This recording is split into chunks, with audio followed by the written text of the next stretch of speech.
उत्पादन शुल्क विभागाने मंगळवारी जिल्हाभरात हातभट्टी निर्मिती अड्ड्यावर छापे टाकले। या छापा कारवाईत अंतर्गत दुय्यम निरीक्षक सांगोला सौरभ भोसले यांनी जवान तानाजी काळे यांच्यासह जुनोनी तालुका सांगोला गावाच्या हद्दीतील मोहिते वस्ती येथे सुरू असलेल्या हातभट्टी अड्ड्यावर छापा टाकला असता त्या ठिकाणाहून 570 लिटर गुळ मिश्रित रसायन मिळून आल्याने ते जागीच नाश करण्यात आले।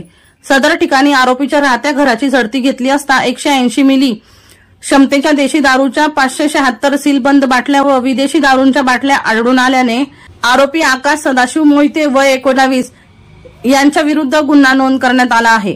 निरीक्षक पंढरपूर कुंभार यांच्या पथकाने कोंडेस तालुका करमाळा येथे स्मशानभूमीजवळ जेऊर वरफटणे रोड नजीक सुरू असलेल्या हातभट्टी अड्ड्यावर छापा टाकला असता त्या ठिकाणाहून 490 लिटर रसायन 40 लिटर हातभट्टी दारू जप्त केली। सुरू असलेल्या हातभट्टी ठिकाणावर छापा टाकून रसायन जागीच नाश केले। सोलापूर येथे विजय चव्हाण इस्माला 2500 लिटर रसायनासह हातभट्टी ठिकाणावरून अटक केली। ही कारवाई अधीक्षक नितीन धार्मिक यांच्या मार्गदर्शनाखाली उपअधीक्षक संजय पाटील, निरीक्षक जगन्नाथ पाटील, पंकज कुंभार यांच्या पथकाने केली आहे। राहुल मस्के यांचा रिपोर्ट बुलंद पोलीस टाइम्स सोलापूर।